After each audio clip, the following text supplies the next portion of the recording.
So, are we in line for another Heat and Nuggets finals where it's blowouts and there's one or two close games, but even the close games, you know who's going to win them because the Celtics absolutely wiped the floor with the Mavericks.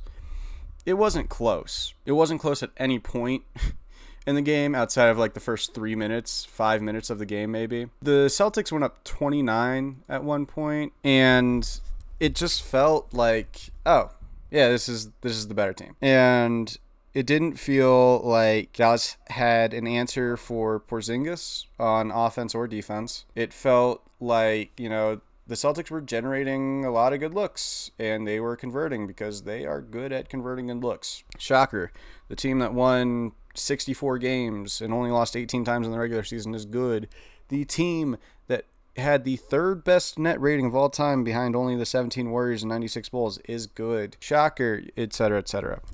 The Celtics are really good, and there were a lot of people picking the Mavericks before the series. I was not one of those people. I don't think the series is over, by the way. I know I'm kind of talking like I think the Celtics are going to win, because I do. I thought that before the series happened. I think that now. Last night didn't sway me into changing that opinion. But I do still think the Mavs have a shot. It's just one game. It's a 7-game series for a reason. It really looked like they were outclassed last night.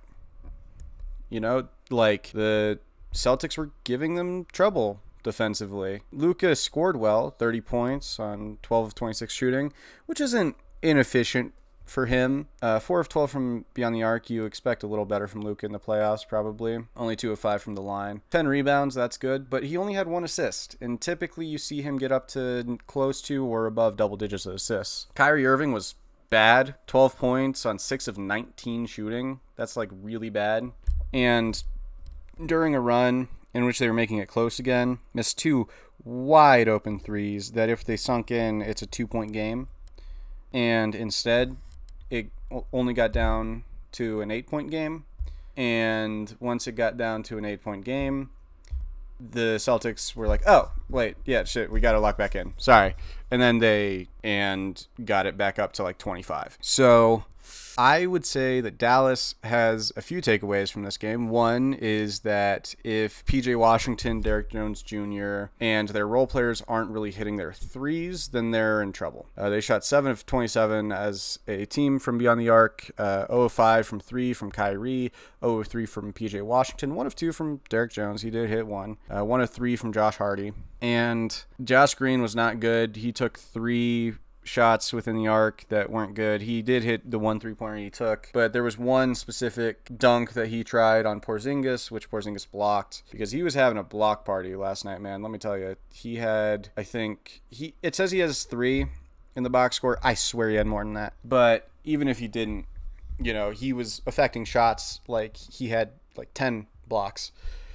And this one specific PJ Washington play was just absurd. Tried to cock it back and yam it on Porzingis in the fast break, and Porzingis just blocked it. And that was to cap off a Boston run that had been going on for a little while. And then that got the lead back up to 15.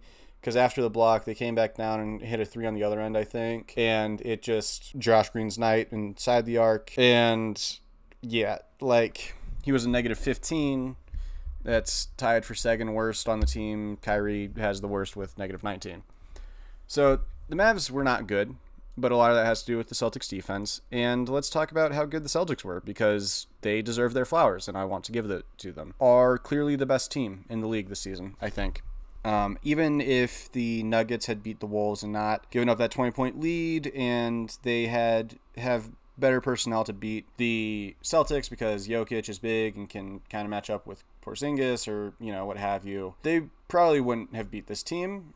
The Timberwolves probably wouldn't have beat this team. They seem like they are the best team in the league. They just seem, and it's been 16 years since their last title, and before that it was 20-something years, I want to say. And Dom 2K, Noah Terranova, you guys can be happy. I'm happy for you two. Every other Celtics fan, not really.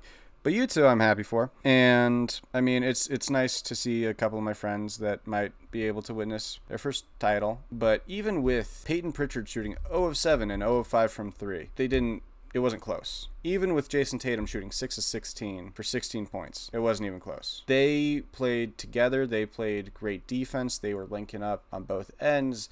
They were electric. For that to be the case, I mean, it's nice to see that they finally lock in at the first actual, like, really good team that they're playing. There's no disrespect to the rest of the East.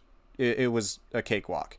And that's not to take away from the Celtics. You know, they can't really control who they play, and the rest of the East is pretty shit compared to the West. But the Celtics are the one team that is just as good as any team in the West, and they are showing that. And it is a great team. They don't have one great player, two great players. They have like 5 of 7 best players in this series, and you can tell. Jaylen Brown, 7 of 12 from the field, 22 points, 6 rebounds, 2 assists, 3 steals, 3 blocks.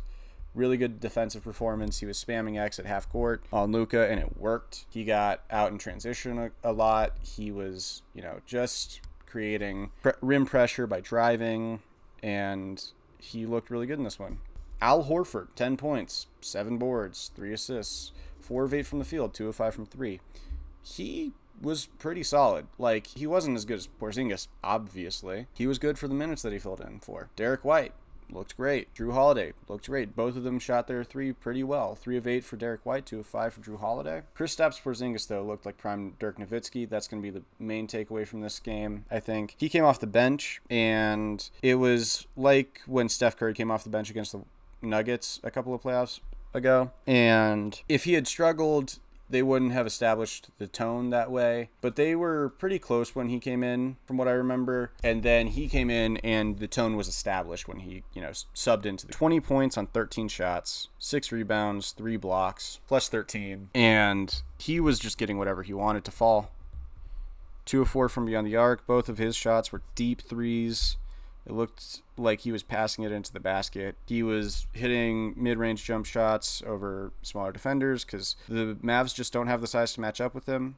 They need to stop letting Josh Green switch onto him. They need to stop letting guards switch onto him. They need to stop letting Jaden Hardy switch onto him because that's just an easy bucket for him every time. He's a really good shooter, and even though he should be like posting those guys up, arguably, if he's going to hit the jump shots, he doesn't really need to do that, and he was hitting the jump shots last night. Sam Hauser was good and played like actually decent defense, which is insane. He got a couple of stops on Luka. I was not expecting that. He had 8 points and 4 boards in 16 minutes. That's like pretty good for Sam Hauser. Yeah, it's just game 1, and there's no reason to overreact to what happened, but let's just say that it definitely seems like this is going to be a shorter series.